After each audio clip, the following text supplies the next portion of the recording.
Civil, ano? Santi, at nandito tayo ngayon sa Marikina Immaculate Church at kung saan ay isang na tayo sa naimbitahan na maging isang pangalawang tatay ng magulang ng isang kaibigan natin. So isang naging ninong tayo dito. Ganap naging ninong tayo dito sa araw na to. Kaya ayan, at maraming salamat sa inyong pagtiwala sa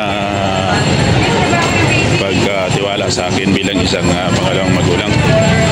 So ayun po, at magsisimula na ang ating pagbinyag sa ating inaanak.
Celestine, ikay pinipilitan ko sa ngalan ng Ama, ng Anak, ng Espiritu Santo.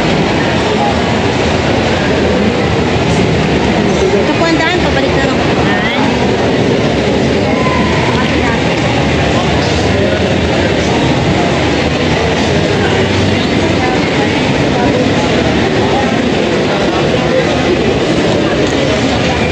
Kristiyano na siya, naligo na ng tubig.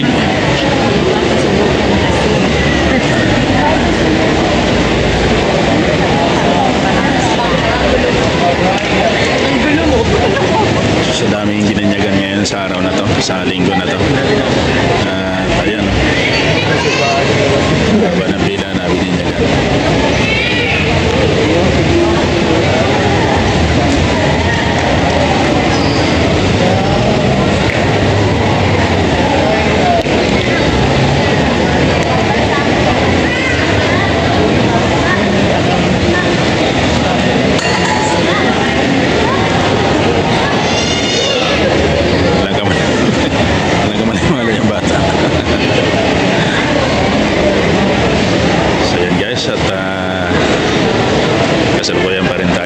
Sa simbahan ng Immaculate ba to? Simbahan ng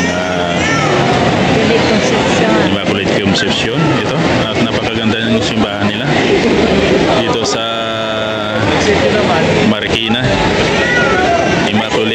Concepcion Church at isa tayo na sa imbitahan na magiging ninong sa ating inaanak. Ayan, si... Ano pangalan niya? Si Amari. Amari. Panibagong... oh, hindi ka nakausap kanina, ayaw sumagot eh. So, isa sa mga Amari Celestine. nakasali dito sa binyagan sa araw na to. At yun na nga, napakaraming bininyagan sa mga araw na to. Alas puno yung church natin, ano? Mga ninang at ninong. Marami. Ito ay exclusive lamang para sa mga bininyagan sa mga oras na to. Ngayon ay Sunday, December 7. So, saglit lang yung panahon. Kaya Merry Christmas na naman sa sunod. Shout out po sa ating mga inaanak. Ayun. Panibagong inaanak na naman tayo. I-bless siya, hindi siya umiiyak. Babae rin yan. Hi, baby. Pero wala lang siya. So, yun. Isa na naman tayo sa napabilang dito sa ating may nagtiwala. At napagkatiwalaan naman tayo bilang isang pangalawang magulang sa ating inaanak sa mga oras na to. So yun, at siyempre ito yung magpapatunay na isang ninong tayo. May hawak tayong kandila pero hindi pa sinisindihan. Mamaya na lang tayo. Ito yung palatandaan ng isang pangalawang magulang na isang ganap na maging ninong sa inaanak. Patuloy pa rin ang pagkandak ng binyag ng ating pari dito sa Immaculate Concepcion Church ng Marikina, no?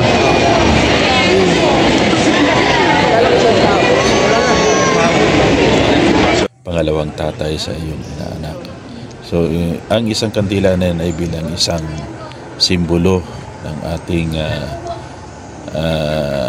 pag-ilaw sa kanyang darating na anumang tahaki niya sa buhay habang siya lumalaki, at isang gabay bilang isang ilaw ng kandila niyan ay patnubayan siya ng anumang adhikain sa kanyang habang siya ay paglaki ng kanyang kaisipan dito sa mundo.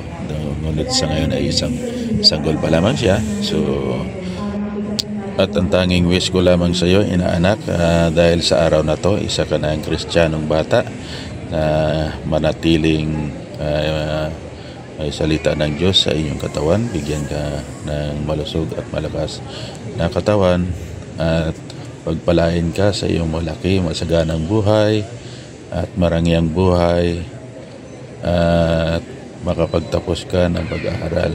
Gabayan ka ni Lord sa iyong paglalakbay dito sa mundo at harinawa na isa kang magiging tagumpay na bata upang sa gayon ikaw ay masagana ang iyong pamumuhay. Ang kandilang ito ay bilang silbig liwanag sa iyong buhay. Tinataas namin ito upang ikaw ay bigyan ng kaliwanagan at maliwanag at marangya ang iyong pamumuhay sa darating man na panahon habang ikaw ay lumalaki. Kaya magiging manatiling mayroong salita ng Diyos sa iyong pangangataon upang ikaw ay magiging successful sa pangalan ni Jesucristo at takapagligtas sa iyong pamumuhay. Gabayan ka sana ng mahal na Panginoon sa iyong paglaki. Pakikas na po natin ang kandila. Mga kapatid, ang ilaw na ito ay tanda ng liwanag ni Kristo na tinanggap sa mga bagong linya. Sa tulong ng magulang ninong at ina, naway mag-alab ito sa kanilang puso at diwa hanggang sa pagbabalik ni Kristo ating Panginoon. Amen. Naging anak tayo ng kaliwanagan kay Kristo, dumulog tayo ngayon sa ating Ama na buka ng kaliwanagan at buhay sa panalangin itinuro ng Panginoon. Sabay-sabay po natin